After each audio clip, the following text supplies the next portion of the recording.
Okay. Perfect. So, when it comes to telling a story, I did say the first thing is to accept your journey, because you can't share something that you haven't accepted. Secondly is to know that you're enough, right? So the moment you know that you're enough, everything else will go away. I'm not confident enough, because that's stems from believing that you're not enough. So whether you're speaking to a group of PhD students, people with master's degrees and all of that, right? You're not going to question your worth and whether you're saying the right things, because you know you're enough and you know you have value.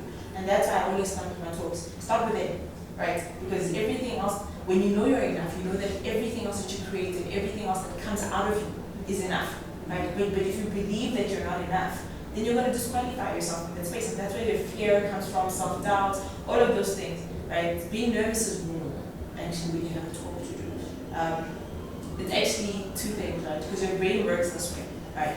If the same energy that your body uses to create nervousness is what it uses to create excitement. It's just about how you use it, right? So you use it and you go, you jump around the stage, or you just go there, So sometimes I just do breathing exercises. If I run on the day in the morning, because energy where do you feel anxiety? When you have it? In the morning. No, like where in your body do you feel Oh, it? where in your body? I think it's the chest part. I think in your mind, I don't know, but in your mind or your heart, somewhere there. Right, so usually your emotions are centered here, in the gut, right? The gut is the center of emotions, right? So usually, but when people feel anxiety, it's right here, it's in the stomach. So you say, I've got butterflies in my stomach. So when you're in love, where do you feel it? The gut. The butterflies, they're here, right? When you're nervous, you feel it here. When you're excited, you feel it here, right? So the gut is the center of your emotion. So literally, what I do is to all energy. Hence the gut feeling. Exactly. That's exactly where that comes from. So it's all energy. So what I try to do before I have any talks, I'll go in the bag and do remember High School Musical? That stuff. Yeah. And when you breathe. So literally I go and I breathe. And if there's an energy, I'm just like, let's get the energy out. And in the morning, if it's like a really big talk, then I'll go for a run, because it's just about using the energy. So it has to flow, right? So in science, in high school, we did this thing where potential energy turns into kinetic energy, right? And that's when it's moving. So our bodies, we're also energetical beings, right? So if it's there, it's potential, it's just sitting there, right? So sometimes you have to get it to move around. Yeah, so that's pretty much it. Move around, that helps get it out, and also do breathing exercises if you really want to do that. So that's one tip that works for me. All right, so in preparation for my talks, there's a basic, pattern or structure that I have, right? So intro first. So the first thing I would do is an intro that's a story, right? Usually shocking.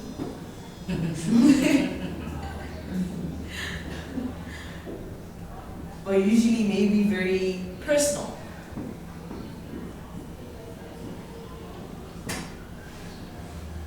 And it gives you like that kind of like drop smile kind of moment. So you always want to grab the audience's attention first, right? So the moment I say I don't believe in mentorship, when you had a mentorship session, you're like, why am I? Yeah. And now you really want to listen, because you're like, what? What is she talking about? So that's why I did that. So that you can be like, okay, why are we here? And it gets you to pay attention, right? Or start it with a question. Right? Why are we here? Right?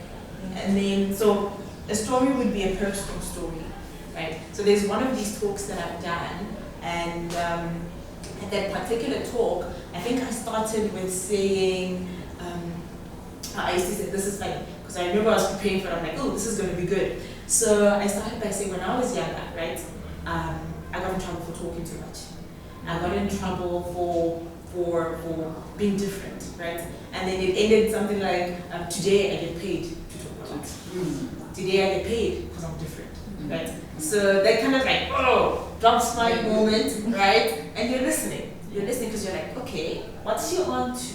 Getting somewhere. So if you can create some sort of story in the beginning, and I always say use your own personal story, right? Because there's value in your story, right? So once you start looking back on your journey, you'll find there's a lot of beautiful stories, and it doesn't matter what kind of talk it is, right? Because people wanna feel connected to you, that's one. So they want to know that there's a human element to you. So if I walk in front of you and say, I'm a speaker, right? And then I start giving you instructions on how to speak, and you won't feel like you've connected to me as a human being, right?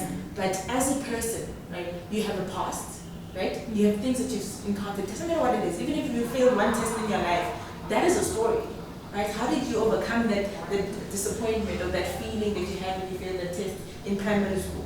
It's still a story, and there's value in that story. And then you somehow relate it to whatever talk that you're giving on that day, right? So every single thing, go back and look at the stories that you have and use those stories in your intro, right? The one nice thing about using a story in your intro is that you don't have to look for information, Google, the story is there already.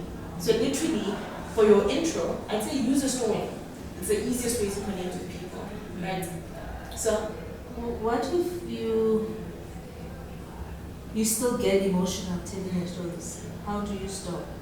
okay, so sometimes the emotions as a result of the fact that you're still healing, you're still processing, right? So one thing for me, if you notice, I've told you guys stories, but I haven't told you exactly what happened. Yeah. But you know that there's a human element to it. So you don't have to go into the detail of the story in itself, unless then you feel comfortable with it, right? Because sometimes people want, here's the thing, as a coach and somebody that works with people that are going through anxiety, that have dealt with trauma, I know that when you keep talking about the trauma, sometimes you don't move from it. Because every single time you talk about the story, you go into the emotion. So how are you supposed to move on with your life, right? And another thing is, every single time, so it's different for everybody, right?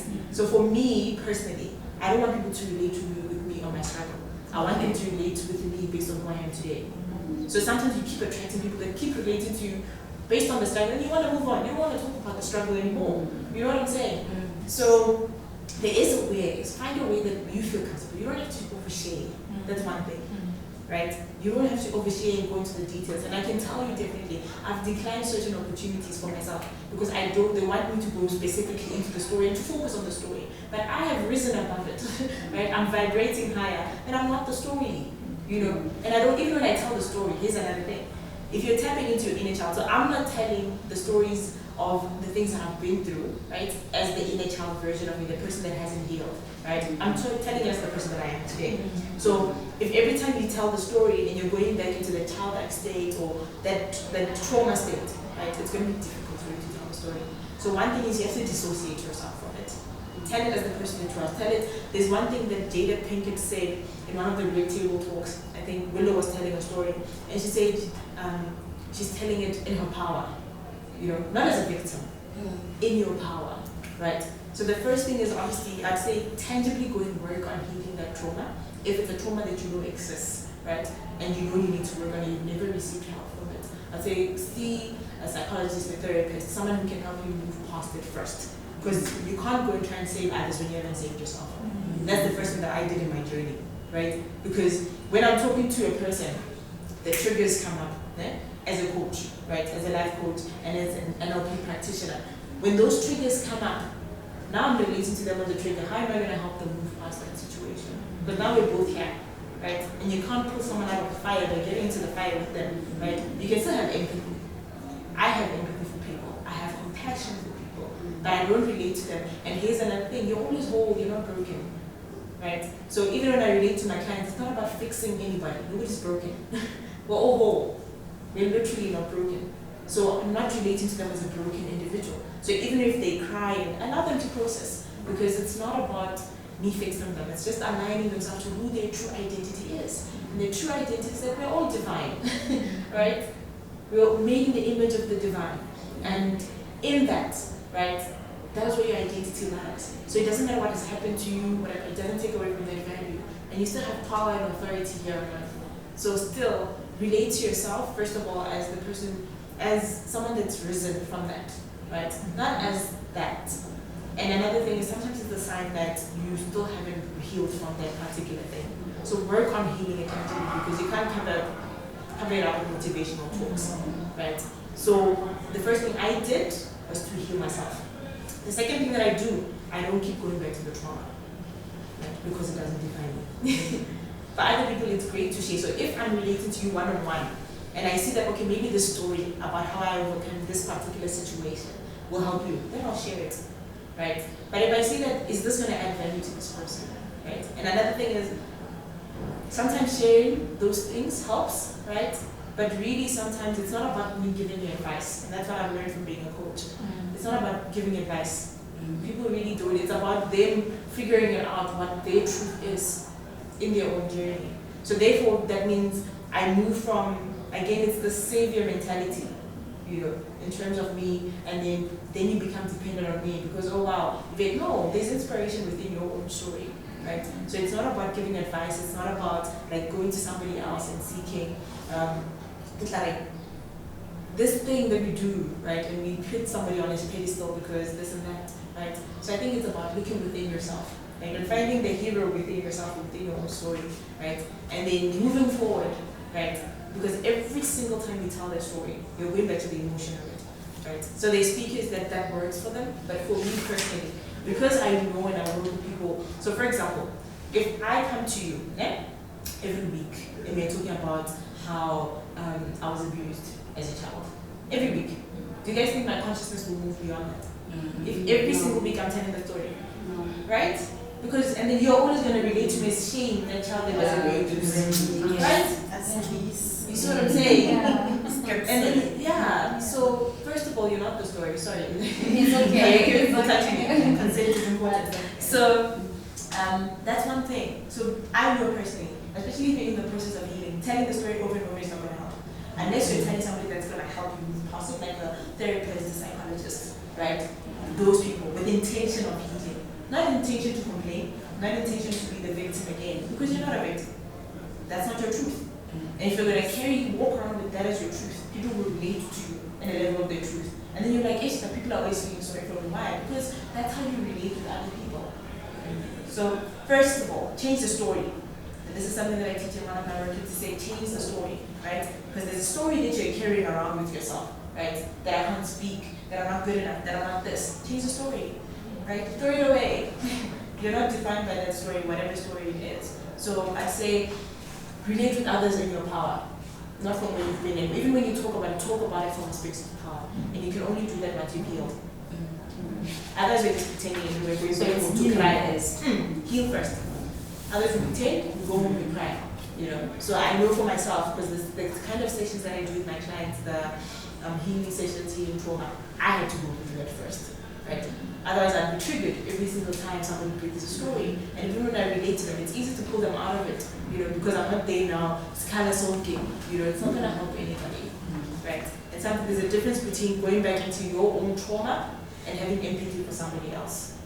Those are two different things, right? So even then, I'm not trying to save everybody, because everybody that I relate to, I don't see an abused child, because that's what you kind of see. That's how your worldview is when you're going through trauma and you haven't healed, right? You see the trauma in every experience, right? So even in an unrelated situation, you always kind of like self-sabotage. So you find that you push away opportunities because you still think you're that child that's not good enough. You push away friendships, you push away romantic relationships because you're not relating with yourself as someone in your power. But once you've healed, your perception of everything around you changes as well, right? Because the thing is, if you believe the story, every time something bad happens, you're like, ish, it's because I'm not enough. And you're like, ish, it's because I'm not qualified. Or you're like, ish, I knew everybody was going to reject me, right? So first you have to let go of the story, right? And don't walk around, don't carry it around with you, right? So that's the first thing, right? Change the story. And then it will be easier for you to tell the story once you've healed, right? Or at least acknowledged it and you're self-aware of the things that you need to heal, right? It will be much easier for you, right? So even when I tell the story of me maybe digging up a pool, I didn't tell a story about a girl who was in struggle, we didn't have the money.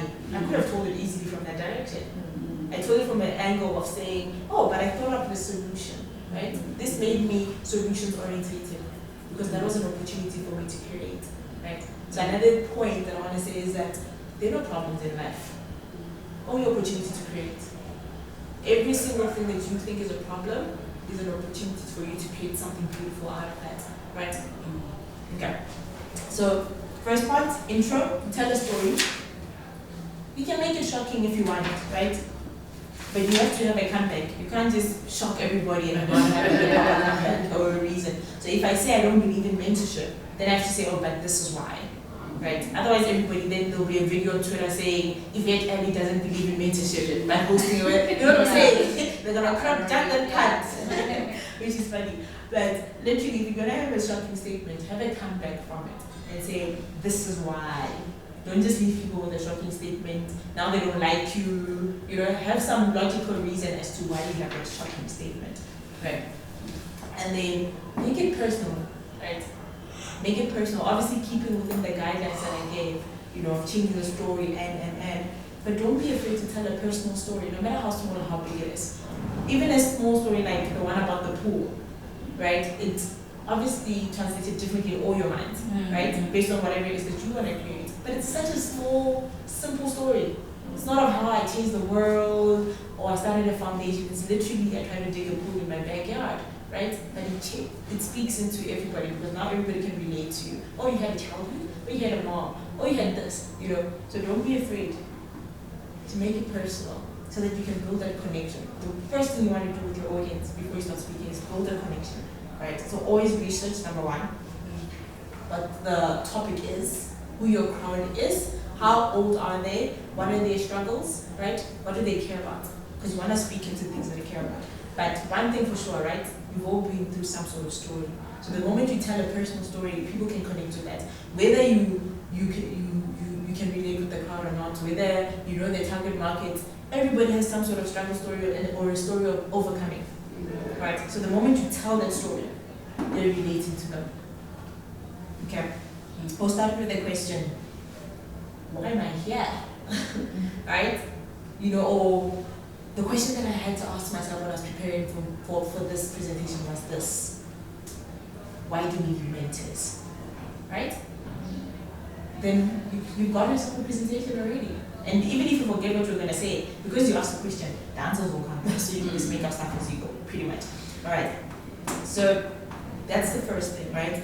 And then this is how I deal with the rest of the talk. So this is my simple strategy, because I like simple things. I don't think things need to be complicated at all.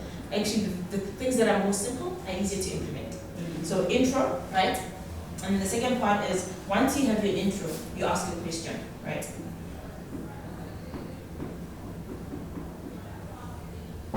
So how do you tell a story, right? That would be my question, right? If I was giving like a big presentation, which I am now, relatively, right? So how do you tell a story would be your question. And then you give a story, again, you give a fact. So when I say fact, this is where you throw in statistics. This is where you throw information about the unconscious mind. This is where you throw in facts, you know, what are the things that that crowd is concerned about, right? So if I say a fact would be that, for you guys would be that most people, it's not that they don't have the skills to do what they need to do, it's that they have self-doubt.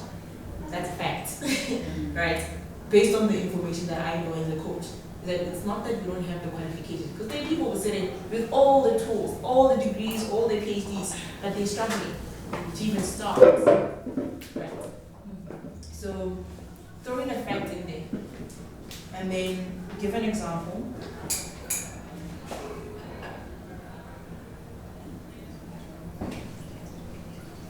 And then throw in a solution.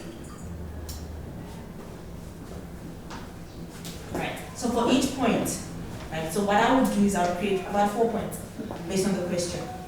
Right? How do you tell a story? Right. And then the first thing is that you have to have an intro. This is why you have to have an intro. The next thing would be that ask a question. Right? How do you tell a story? Make it personal. That would be my first point. Make it personal.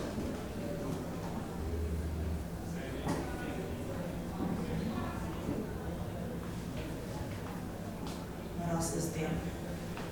All right. So this is basically my structure. And then all the 4 points that I include in the solution, this is what I use. So it's so easy to tell a story. If I say the first thing in telling a story is that make it personal, I tell a personal story. I add a fact, and then I add a solution. That's pretty much it.